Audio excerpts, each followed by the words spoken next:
Right. Okay. There we go. All right. There we go. All right. 3, 2, 1.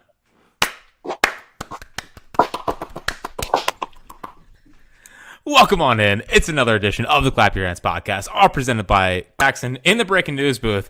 In case the official statement comes out from Woj, from Shams, that Paul George is a Sixer. But Elliot, I don't care, man. Paul George is a Sixer. How you doing? There it is. I mean, look, this is the biggest free agent signing in a really long time in this city. Certainly a really long time since a Sixer has signed this big. Now, we'll stop this all by saying, yes, there's a chance he doesn't sign. Where's he going? The Pistons? Was he a Little Caesarsman? Yes, he's not going to go to Orlando. He's not going to go to Utah. He is going to be a Sixer. That is going to happen. In an effort to portray full transparency on this podcast, Elliot Shore-Parks was a smidge worried about Orlando. I'm just letting everyone know. Living in Orlando seems like a good life. No, it's not. It's not even on the beach. It's not even on the beach, you fraud. Whatever. It's warm there. There's no state income. You know what it doesn't have? You know what it doesn't have? Character, heart, winning, Jersey Shore cheesesteaks. And that's what Paul George essentially chose. That's what he's all about. That's what Paul George is about. No, but so Kristen, my wife, you guys said that in the Borat voice. My wife? I know, I almost did. I feel like everyone that listens to the pod probably knows that. Like on Go Birds, I don't have to say it, but I'll say it here. So she is in Charleston. So I've been literally sitting on the couch all day just looking at NBA rumors, quite literally all day. And there were certainly stretches of today where I thought maybe it wouldn't happen. But as we record here at 9:09 at night on a Sunday, we were texting like, should we record? Should we not? Is it jinxing it? I'm too excited. Like this is going to be a massive thing for the Sixers when it happens. They're probably going to meet with them soon. The Clippers have put out a statement saying that they will not be signing him. The Magic signed KCP, which essentially take them out of it. Yes. Are the Jazz going to try to get him? Sure. But the Jazz are not going to get Paul George. At this point, it is clear that Paul George wants to come to the Sixers and the Sixers want to sign Paul George. Daryl Morey would not have flown all the way to Los Angeles if this was just a fake meeting that he wasn't going to go to. So could anything happen? Yes, but it's exciting, man. Like we've talked a lot on these last few pods about what we wanted. And there is a part of me, and we talked about it, where, look, do I want to sign a 34-year-old to $200+ million? That I'm not crazy about that.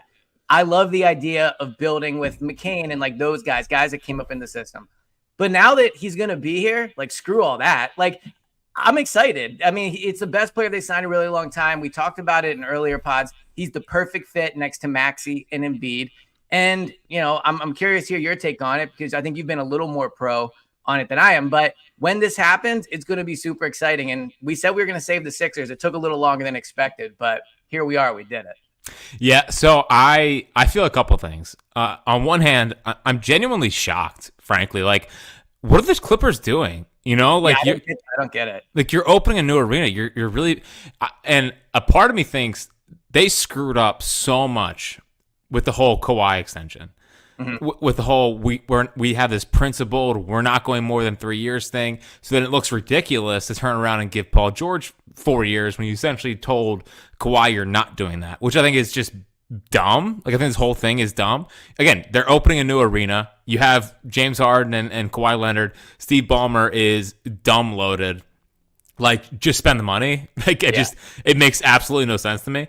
And then on the Sixers hand, so I'm with you. Like Paul George has exuded, and there's a lot of Clippers fans that are not like super sad to see him go. I watched a lot of Clippers games last year. Like he kind of does not really go within the flow of the offense. He just kind of shoots sometimes. The Clippers fans are not kind to Paul George. I'll put it that They're way. not, but at the same time, it's not a perfect comparison, but it's the only thing that comes to my mind is I'm looking for even more positives. This is exactly how Chargers fans talked about Frank Reich and Shane Steichen, and then they came here and they were great. Good point. Like fans are emotional, they're fanatics. We're not fans. We are media members, like obviously journalists. We have no emotions ever. Right. So like that stuff, a little bit of concern. He does give off kind of vibes of I'm just kind of here to get my numbers kind of thing. But like I was sitting here last week thinking they're not going to get squat, man. Like I was having to talk myself into a Brandon Ingram trade, and whoa. And then it's over. It's dead. Brandon Ingram here. It's dead. Take shots. Yeah. Thank God that's over. But talking myself into trading for Brandon Ingram and then shipping him to the Suns for an old Kevin Durant, like I was in a dark place. I was ready to blow this whole thing up. I was ready to start this over, and bleep it, let me jump off the deep end. I'm all in. PG's a Sixer, man. He might as well be 2013 all over again. I mean, the last time he had a real center, he almost took down LeBron. So, like... Roy Hibbert. Wow, that's a throwback. Yeah. Who's a scrub. That is when I fell in love with Paul George. I remember watching those games. Yeah, he was... Dude, they like... I mean, when it happens... If it doesn't happen at this point, like just sell the team, move to wherever you want. To the Sixers game. Who cares? But like, dude, massive credit to Daryl Morey, massive credit to Joel Embiid.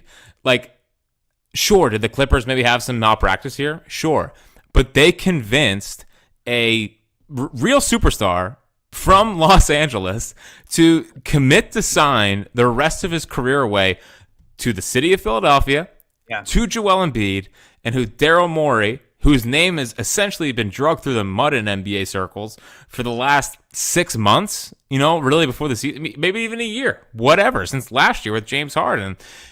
It all ultimately didn't matter, and they're going to get Paul George, their biggest free agent signing since I don't even know when. Like, you could do Elton Brand, you could do Al Horford, you could do like those are only two of my lifetime that I could think of. Big time free agent signings. Yeah. And like, dude, imagine trading 4 or 5 first round picks for Mikal Bridges, but you can just sign Paul George. Dude, I have a tweet ready with their stats right next to each other. It's comical how much better Paul George is. So I have a bunch of things to say off of what you did. I do think at one point, since it's not done yet, we should talk about like some of the risks involved in this, but we'll do that in a little bit.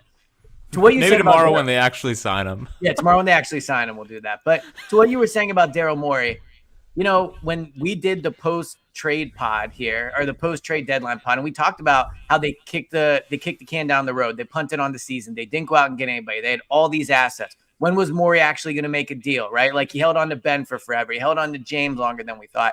He didn't make a trade at the deadline. Like, when was he going to do it?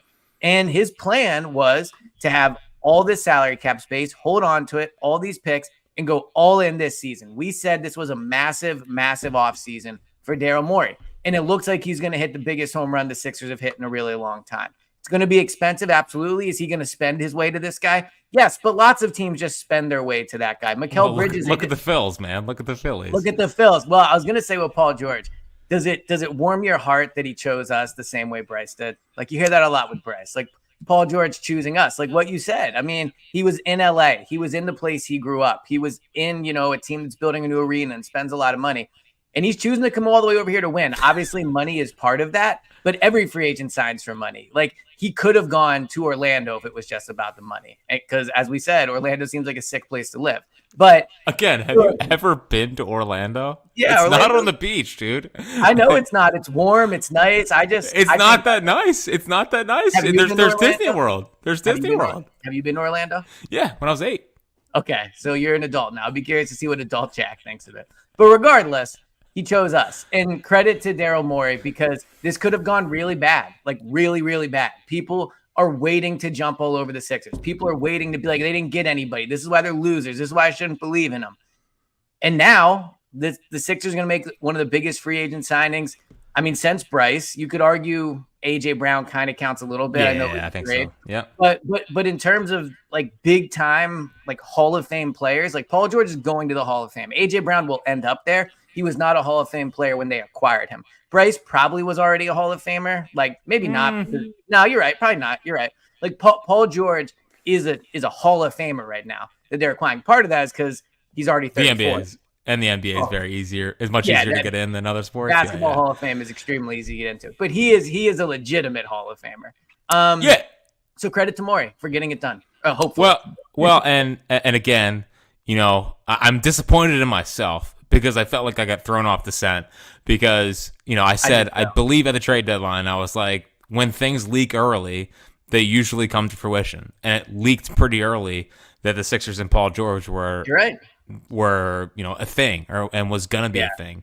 And I really it's hard to kind of fathom, because again, in NFL circles, the Eagles are viewed as one of the premier franchises. They've never had problems getting players. They always get players. The Phillies, when they're hot, like they need a Bryce, obviously, but like they've signed Castellanos, they've signed Schwarber, they've signed Trey. Like they have they signed Zach Wheeler. Like they have no problem getting players because it's a desirable location, especially when the talent's jumping. The Sixers have never gotten the guy. Like LeBron did a Mickey Mouse meeting to like 5 years ago.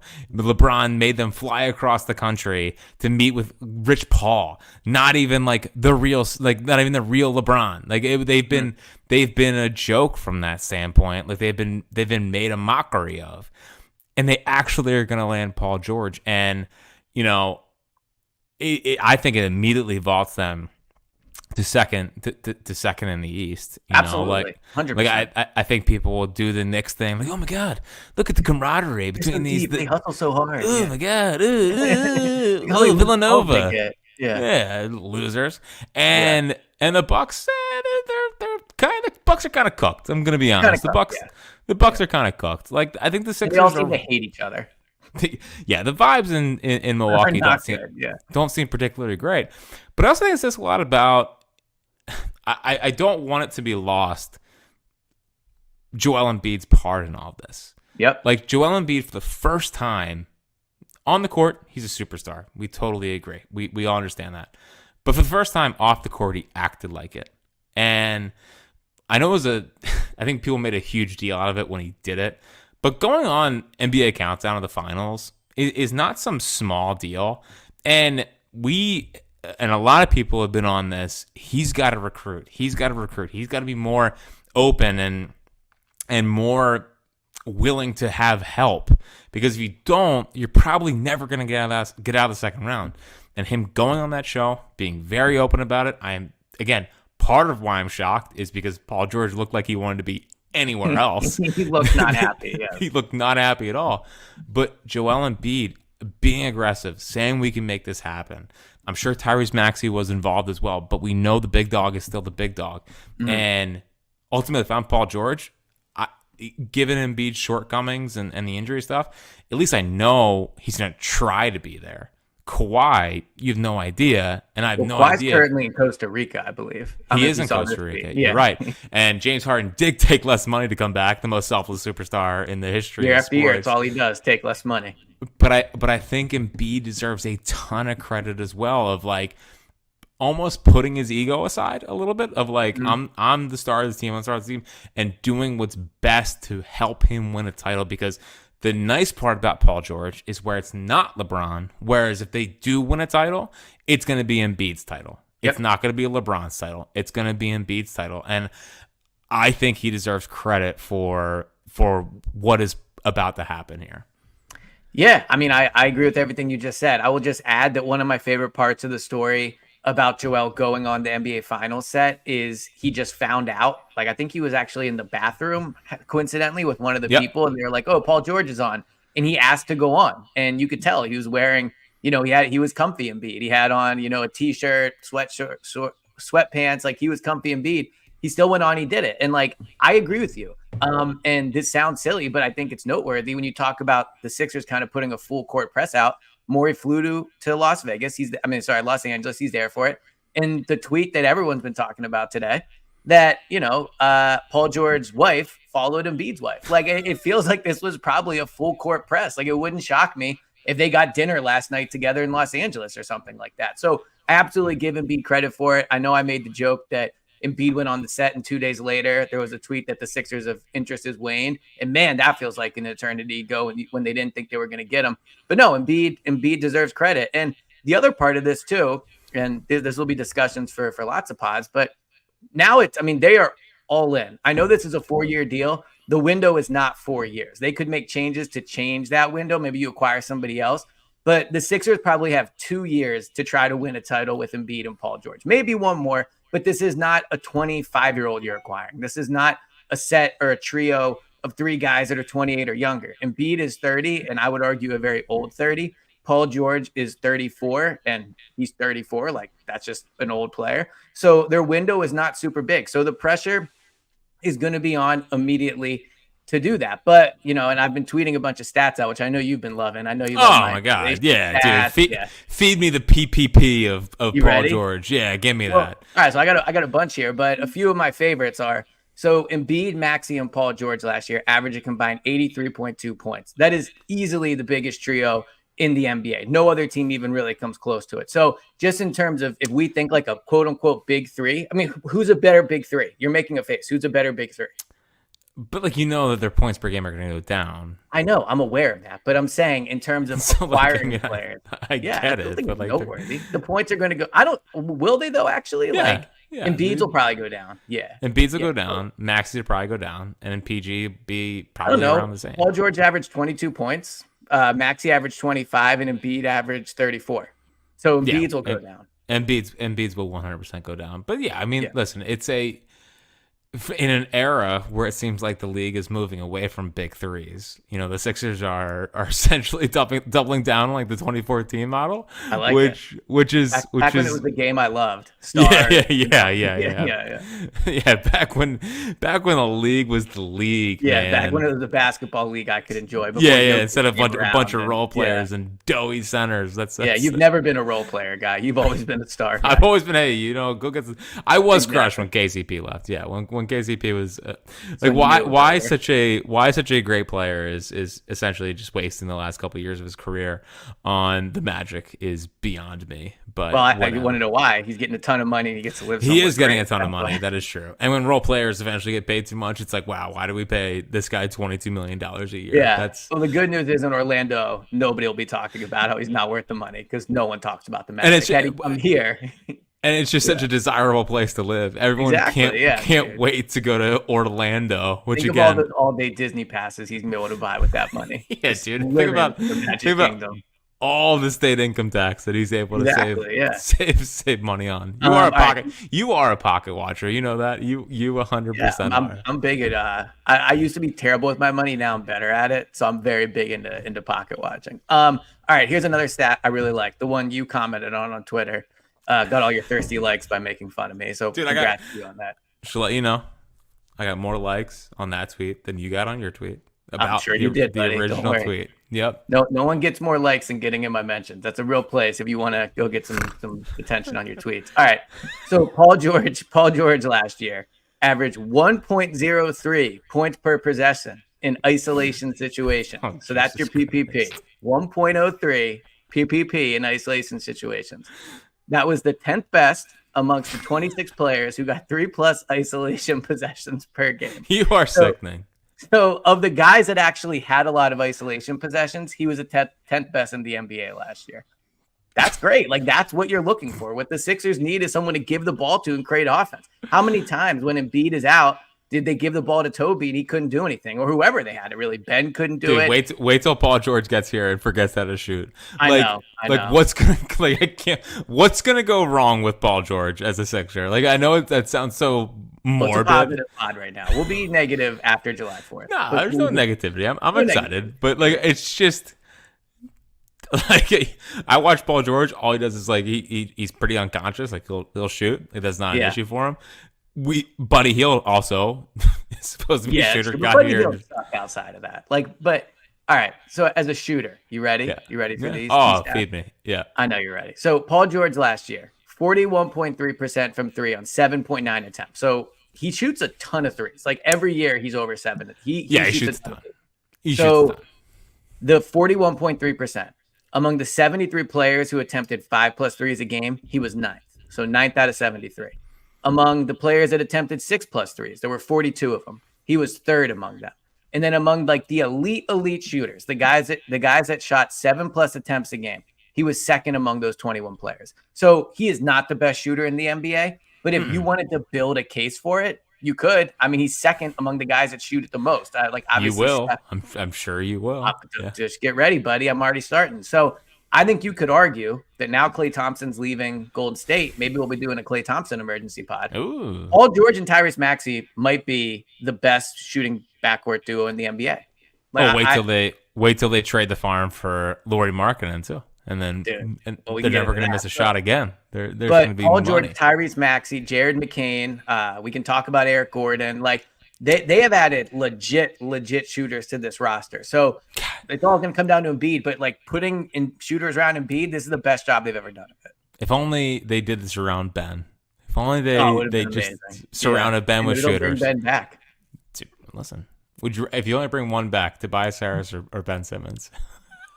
I mean, it's Ben just for the content. Yeah, and he fits better with the team. It's obviously Ben. So I appreciate the numbers that you just laid out. Let me just get that out there before we get to a conversation about Elliott, because I do think that you are breaking one of the core values of this podcast.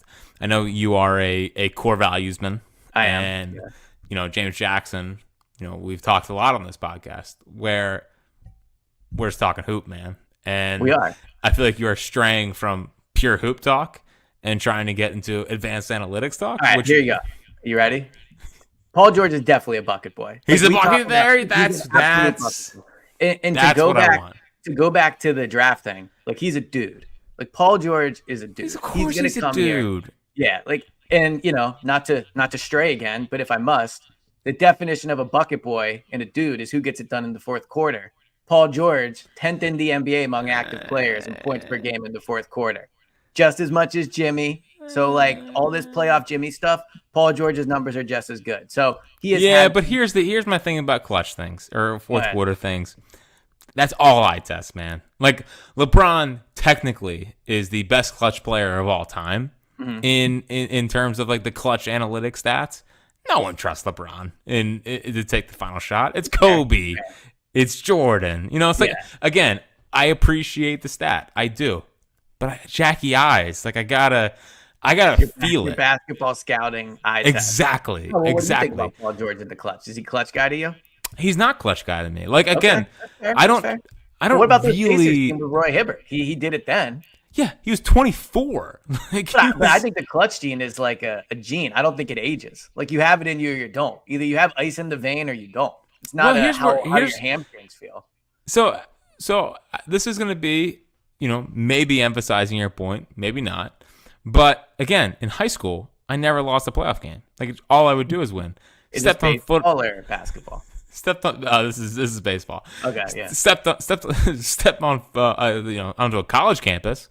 Lost it all. So you can lose a clutch gene. You can lose a clutch gene because I lost it. Maybe the skill might have been the bigger issue there. I think you had it in you to do good, but in the Westchester Adult League in 2014, I brought it right back and finished third in ERA and was an absolute winner. Like you've had it in you the whole time. It was just all right. No, this is fair. This is making more and more points. You're proof that it can come back. Yeah, I don't listen. I am very, very happy they signed Paul George, but I think I'm more like I thought the other options at this point were so just kind of that like I'm just so happy they actually got someone who I know is good at basketball, and like I'm like I know you're doing this whole, and I mostly agree with you about the 4-year thing, but like I think Paul George is going to age pretty well. Like he's a great shooter. He's a great shooter. Like it should age decently well to where I don't think he's gonna, as long as he's healthy, like soft tissue, all that stuff as we go forward, that could slow him down. But like pure shooting wise, like I think he's gonna be pretty good for the next 4 years.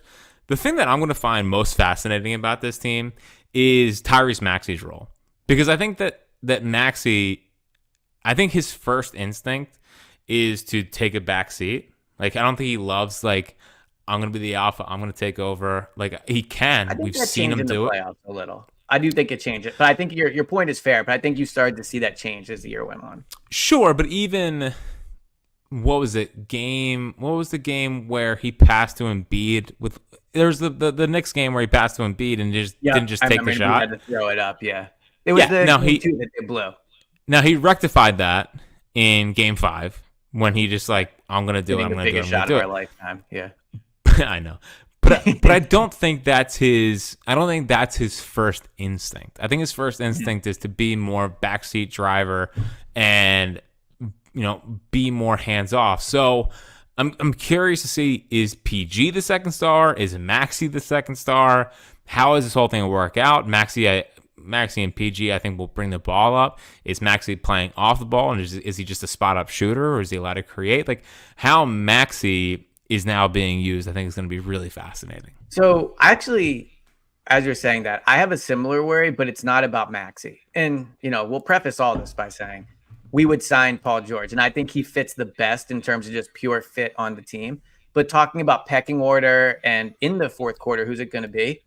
I would be a little bit more worried about Embiid in that instance. I think Maxey, Embiid is a more emotional player to me. We watch games where it starts right away and you can tell Embiid does not have it. He's checked out.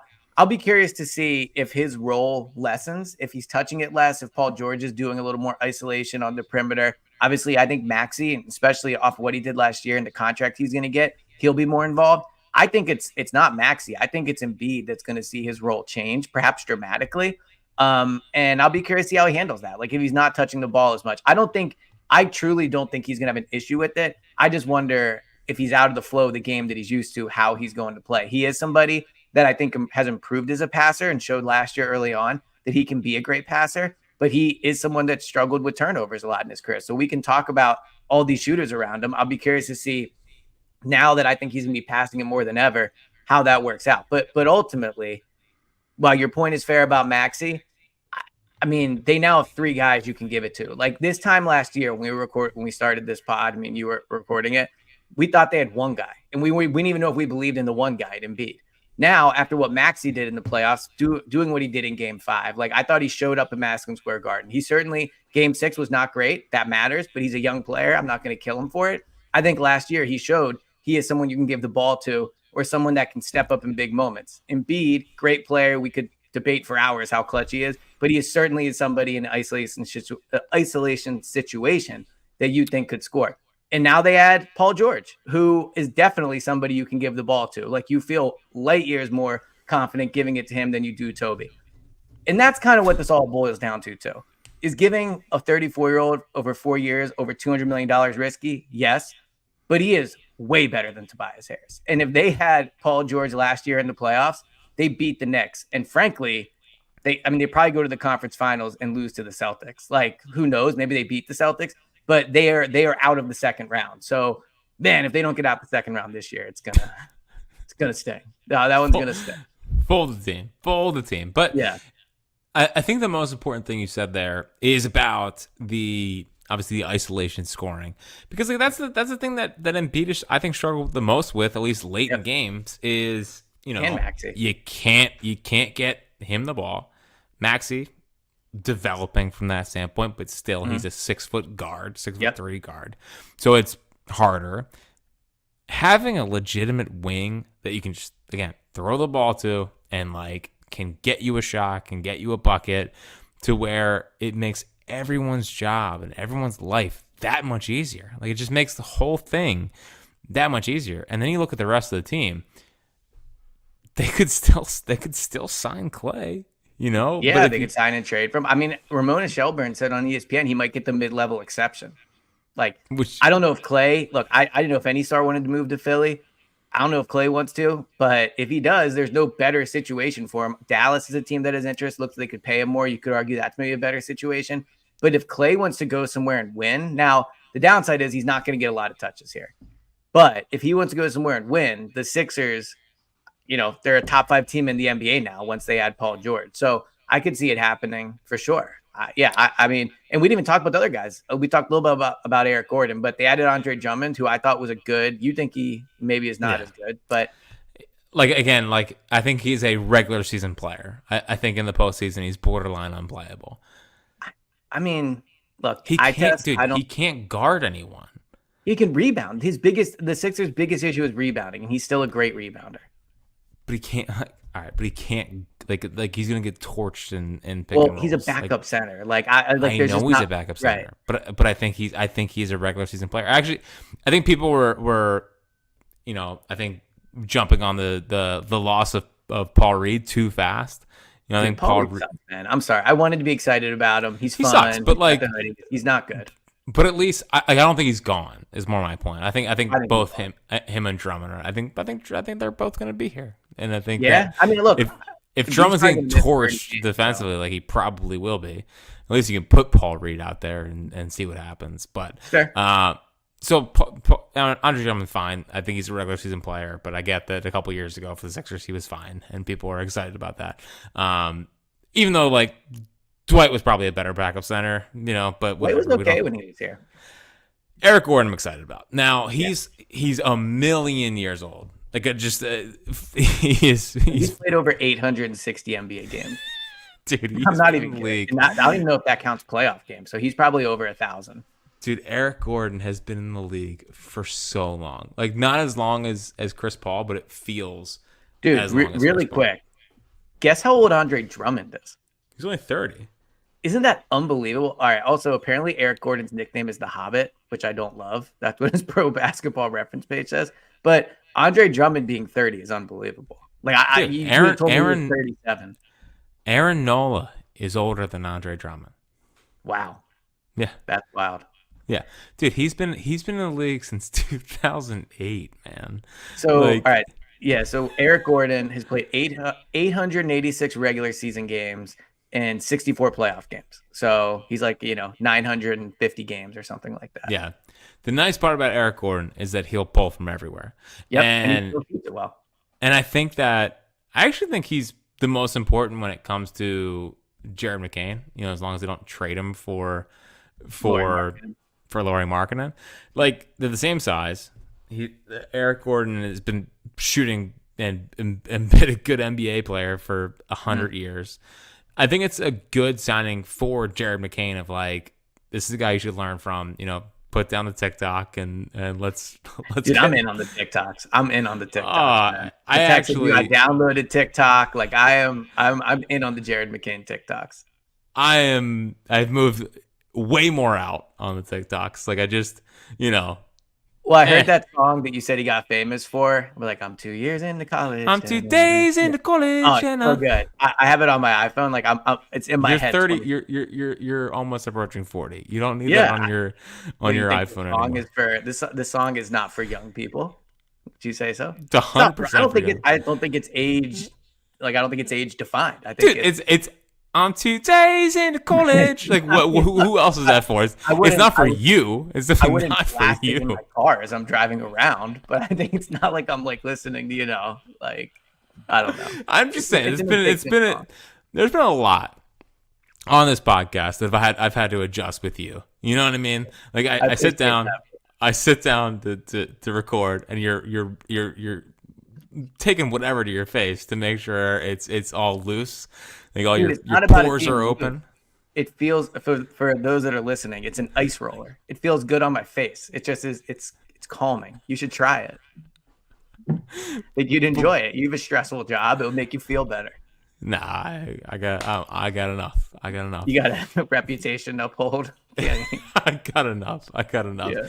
But I'm 2 days into college, being now on your I keep wanting to say iPod, like I'm 90, but it being in your rotation is certainly something. But I'm legitimately excited about Eric Gordon. I've wanted Eric Gordon for like 4 years, so getting him. Morey was just waiting. It's just unbelievable, man. Like they can never get a guy on time. They're always so Paul George, old, unfortunately, might be a scary example of that. But yeah, but like, dude, the fact that Clippers fans are ripping him and like we don't want him and he wasn't that good in the playoffs. He's a loser. Like, well, first off, there's no such thing as Clippers fans. So, and also, what do Clippers fans know about winners? I would say that too. Like, they haven't watched many winners. So, again, once Paul George gets into this city, look at us. When Paul George takes in his first playoff game at CBP, like I think he'll really understand like what it means. Like, all right, you think you're still going to make the playoffs? All jokes aside, and take that back. It is pretty wild. We're going to get Paul George and Luis Robert the same month, but like I'm in on Luis Robert, as I told you. Yeah, I am so excited for your in-depth breakdown of Luis Yeah, Robert. he hit 30 plus home runs and he looks cool. I'm in. Like done. But He's a bucket but boy. well, yeah, he's a home runner. But Yeah, I do think that athletes don't understand how great Philadelphia is until they get here. I Like, agree with that. I know that's a thirsty statement, but I think Paul George right now is like, all right, Philadelphia, they got pretty tough fans, whatever. But I think that there's such a growth opportunity here, and especially with where this team is at. Like, dude, we're not asking for much, man. Like, Get out the second round. if you just make the Eastern Conference Finals, we'll throw a parade for you. You know what I mean? So I think there's a real and Paul George, like, by the way, seems like a great dude. Like, Dude, he has a podcast. Come He's on the got a pod. pod. Come on, clap your hands. But he seems like he seems like a genuinely good dude, and like I just there's such a growth opportunity for him in Philadelphia that, like, I think once he gets here and is around the city and is playing in front of a sold out arena, which it will be sold out because it's always sold out. Like, I think he's gonna really love it, and I don't think you feel that when you originally signed. Like Bryce, I'm sure, signed for the money. It's like, maybe the people show up, and then it took a little bit. The people showed up, and now it's like, look at Philadelphia, and maybe that happens with Paul George here, to where all this kind of negative energy around the Sixers really turns right around with Paul George coming to town, and I think it legitimately has that chance. Yeah, I mean, I think you could argue, if you look at where he's played in his career, Indiana, it's a great basketball town, but like not a great city. Oklahoma City, their fans seem cool. Once again, not a great city. And then he goes to LA, who don't really have real fans. So the combination of real city and real fans, he's never had what he'll have here. So I agree. Like, the playoff games, with him will be awesome. And it's weird because the Sixers are one of the biggest franchises in the NBA, but I think you could argue there is some untapped potential there just because of the frustration. Like, Sixers fans, look, I debate with people at the station about it. A lot of people are frustrated with them. You are, like, the James certainly is, James Seltzer. But like, people want to like the Sixers. People are look at how everyone jumped back on the Phillies when they got good again. There's no reason that the Sixers crowds can't be like that. I mean, the Sixers, so I'm excited to see, and it will just also, to take a step back, it'll make watching the regular season more fun. Just like having Paul George for, 65, 70 games a year will be awesome. So hopefully he signs. Yeah, dude. Like, imagine you wake up tomorrow morning, because again, you and James Jackson, once again, just total amateurs when it comes to following NBA news. Like, he's just signed like within seconds. Yeah, this is a midnight signing. Well, it is West Coast time. Because the reality is, the Sixers can't have any tampering things anymore. They got to be that's part of it. Yeah, dude. Well, again, tampering does not matter in NBA terms or sports terms. It also killed free agency. It killed free agency. Yeah. Like, there should have been a flurry of moves at 6. Like, who cares about tampering? It's not like you're insider trading stocks in the stock market. Like, you're just signing players. It's so dumb. It's so dumb to me. But what I agree. They did, dude. They listen. Yeah.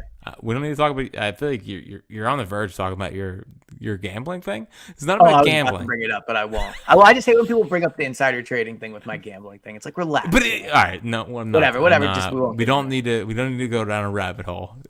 But like, if there was legal tampering, like the NFL has, this is done. This is over. He's a Sixer. Like, everyone's just waiting for it. Like no one expects him to sign anywhere else. Like, you think he's really gonna be a Piston?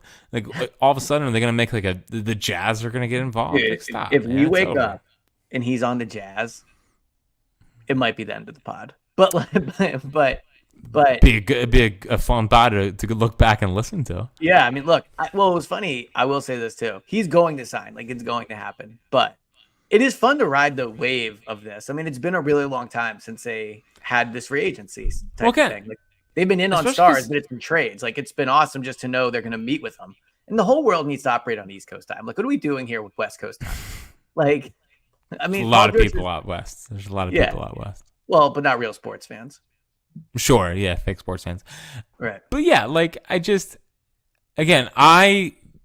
3 days ago kind of accepted it as like, dude, they're not going to get anyone. Like they're about to strike out, and we're about to head into a season with maybe a Brandon Ingram trade that they can have for a little bit, and then trade that for Kevin Durant, or just hold on to him, and then they're going to sign some cooked ass player that like Clay for far too much money to be like their JJ Redick, and it's all going to go to crap, and you're going to lose in the second round. Like Paul George is real hope. Do I have questions about being a winner? Do I have questions about the age? Do I have questions about the health? Sure. Even though he played like 74 games last year. Yeah, but it's a little worrisome. He played 74 games in a contract year. In a contract year. Yeah. But the years before were not good. And I want to be excited today, so we don't have to but if you look at the years before, it was like 50-something, 30-something. Yeah, well, 56, 31, 54, 48. So not great. Sure. But, yeah. Again, whatever. A little worrisome, but he's a Sixer now, so yeah, everything's gonna be fine. Money. Yeah. When you get here, all that goes away. You're fully healthy, and you are ready to win titles. One last question for you, and I'm happy to do the pod with you for lots of reasons, but this is a unique question for you. What number should he wear, and what do you do about 13? Well, Wilt's a Warrior. Okay, we go. All right. Glad to hear it. So I think let's see where you're going on this. Unretire it. I mean, unretire. Yeah. Unretire 13. What I think he's number to 24, right? 24 is what he's worn other than 13. I don't think 24. Dude, the Sixers of all the Philly teams have the most like pathetic retired jersey numbers on Sixers. Why? Well, who's this dude? 4? Yeah, 4. That's it. That's the one that really gets to me. What, you don't like Dolph Schayes? No, he certainly shouldn't be retired. I'm sure he was a great player. Dolph Schayes was a bucket in the 60s. All right, Allen Iverson, number 3. That's a legit retirement. Okay, this is Dolph Schayes. Yeah, no, the rainbow kid. 1949 to 1963, and you're disrespecting that?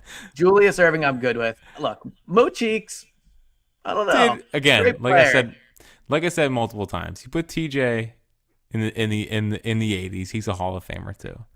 Bobby Jones, I don't know. But anyway, 24 is available. Will was a Sixer for 4 years. Can we stop? I agree. But look, they're not going to retire. I think you should go 24. He can't wear 24 because that's Bobby Jones' number. Oh, okay. Well, then I don't know what he's going to do. I don't know what he's going to do either. Well, he can't wear 3. I'll have to put some thought into this, but the number is important. I wouldn't go 1. I'll say that. No. It's a cool number, but I feel like it might make him look fat. Yeah, because you know what that would do is it's going to bring back all your little dork friends that you talk to and be like, Uno. What about 10, dude? I'm in on 10. I like 10. Although, again, I'm a little worried about, but he has a skinny body. I feel like you can't even do 2 times 4. 31, flip to 13. 8? Is he going to go 8? 8's not bad. That was Tony Roten, right? Yes, it was Tony Roten. You're exactly right. I almost just said that 2 times 4 was 6, so you can't wear 6. I think we've reached the point of the pod where it's like you said you don't want to pod after 10 o'clock because you're the old man. Yeah, I'm good. I'm good. I'm in on 8. You're in on 8. All right. Well, because like he's gonna be like, all right, I'm back. Well, here's what we're gonna do. If I can place odds on it, 33 or 24, or 33 or 8. 8 Kobe, 2 times 4 Kobe. 33 is what Kobe wore at Lower Merion. Ooh, I like that. What about 11 though? Well, I guess he doesn't have any ties to 1. I like 33, although that was Andrew Bynum, if I'm not mistaken. It was Andrew Bynum, and I believe Brandon Davies. Yeah, so maybe do a number no one's worn. What if he came out in like 99? 00, Spencer Hawes. Oh, that would be a disaster. He comes down to 00. Yeah, it's ended now. Yeah, so 13 and 24 are both retired. I'm just letting everyone know. I will be doing the give him 13 for trust me. It's why I was excited to ask you. That will be a bit. I mean, the tweet, is it coming tonight? You're gonna wait till tomorrow? When's it? Yeah, I don't know. Maybe I'll do it Sunday morning at 9 a.m. I'll call in to the living room and say, hey. Call into the living room. Hey, it's Jack from Westchester. Yeah. What do you think about unretiring Wilt's number and giving it to PG? Either way, I just couldn't be more excited, man. Like, yeah, I'm super pumped. I'm super pumped. I have questions, sure, but like, I really don't care. Like, Sports are meant to be fun. He's a Sixer. Like, sports are meant to be fun, as I believe that's one of Seltzer's ethos. Yeah, athletes are human beings, and shoulder up. And this human being decided to leave Los Angeles for Philadelphia. Yeah, like everyone should. Everyone should. LA is overrated. No, have you been to LA? Nah, dude. Like, I'm pretty anti LA and New York. Too big. Yeah, I agree. Yeah. Too big. So, it's a real big win. I'm super happy. Big win for Embiid. Big win for Daryl. Big win for the city. Like, again, he could have chosen such a phenomenal place to live, like Orlando, and he chose Philadelphia. And wait till he's on your drop board. Paul George.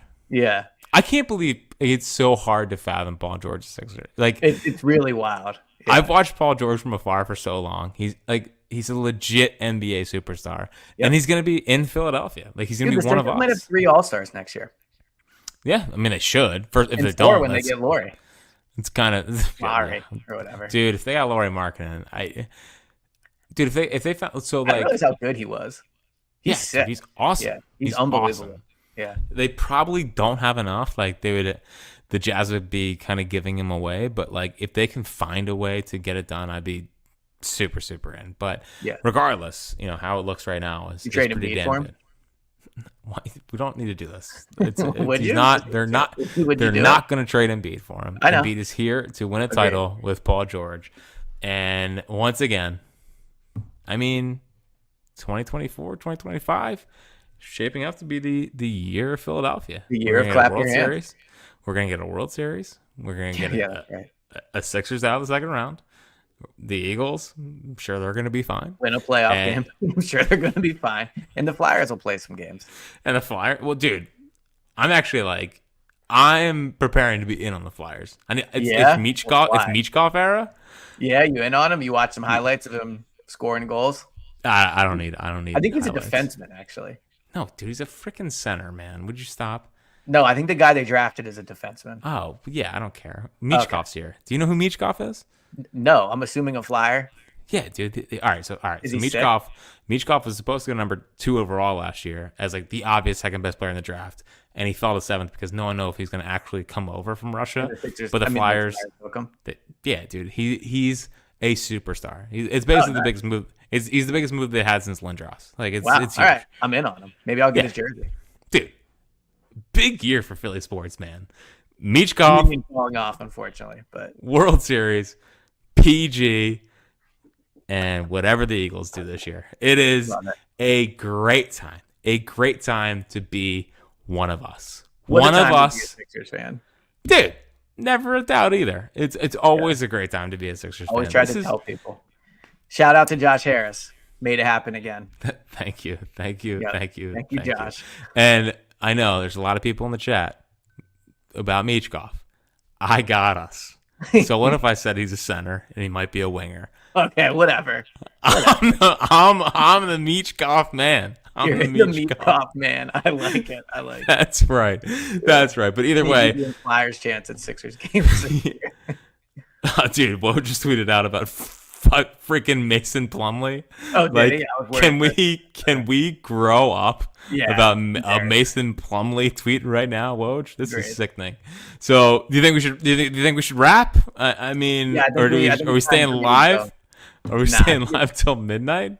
Time for me to go sit on my couch and check Twitter nonstop. By the way, I mean, Kristen's in Charleston 100 times a year. It seems like.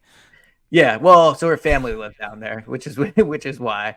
But here's actually a take for you. You ready? Oh man, so, I've been waiting all day. Okay. So like obviously I'm sad Kristen's gone. Miss her, all that stuff. It is more weird not to have our dog here than it is not to have her here. Oh, she took Kingsley? Yeah, she took Kingsley because I'm going down on Tuesday and then we're gonna drive back together. But it's so weird. So you're ducking Tuesdays with Elliot? No, I'm actually leaving after that. Thank you very much. Because of that, specifically, is why I didn't go down with her today. So just calm down. But when you have when you're used to having a dog around, then it is crazy. Like I can put food wherever I want. Like I can put my cup on the ground. It's like it's a life-changing event. Do you have pants on right now? Are you doing this podcast in your underwear? I have shorts on. Yeah, I don't know why that would impact the dog, but well, because you're saying you can do basically whatever you want. Yes, you know? yes. Like you just could just walk around your apartment free balling if you wanted to. I've just been sitting on the couch nonstop. Yeah, dude. Bad. Like you got to go outside, man. Like I know I do. Well, I did go outside to get Wawa. I did do that. Proud of you. Your boy, Bryce's store. Yeah, dude. We'll see if PG needs any tips on pandering. There's only one guy to look. I love it. There's only one guy to look at. Man, what an exciting time, dude. They actually got it done. The Sixers actually. Well, again, he's not technically signed yet. They're about to. Yeah, they're about to get it done. It's so annoying. Like, just say it. Like, no one even in on him at this point. If they blow this, they're not going to. But just announce it. No, but I'm happy, man, and I already I listen. It's gonna be in the middle of the World Series, whatever. Like, I can't wait for next year's Sixers season. You know, there's so much stuff. You said? What? You said it's gonna be in the middle of the World Series. What? Yeah, it's gonna be in the middle of the World Series, but I cannot wait for the start of Sixers season. It's Paul George showing up to a World Series game. Oh, it's gonna be a movie. Throwing the first pitch. Oh, 100%, dude. You're in? PG's town. This is PG's town. PG's town. It always has been. Always PG-13s. Yep. Yes. Yep. But man, they actually are gonna get Paul George. They did. This is awesome. So obviously, when they officially sign him, I guess we're gonna do another podcast. We'll see. Yeah, we'll be back. We'll see. But either way, Sixers are hot in the streets. So maybe go to your FanDuel account, go wherever you gamble. We're tied with the Knicks. Dude, the Knicks stink, man. The Knicks are cooked. I can't wait to tweet the Sixers are better than the Knicks when it becomes official. Well, the thing about the Knicks is that they're obviously going to fall short next year. Yep. And then it's going to be like, do they have to go get Jay Wright? Well, the tough thing is about the Knicks is they're not going to be able to break it up because they've built this thing on friendships. So unfortunately, they just tied themselves to a bunch of role players. Yeah, no, that's a fair point. All right. But I guess when you get Nova guys, that's what happens. Well, just a bunch of winners, just relentless winning from the Villanova program. But either way, that we will be back maybe as soon as it actually breaks. Who knows? Yeah, but probably tomorrow morning. Probably tomorrow morning, if I had to guess as to when Paul George is officially a 76er, even though we've already determined that it's over. It's happening. It's 100% over. He's a Sixer, and again, unretire 13 for him, but that's a solo take. But for Elliot Shore-Parks, for Jack Fritz and James Jackson behind the scenes, this has been another edition of Clap Your Hands.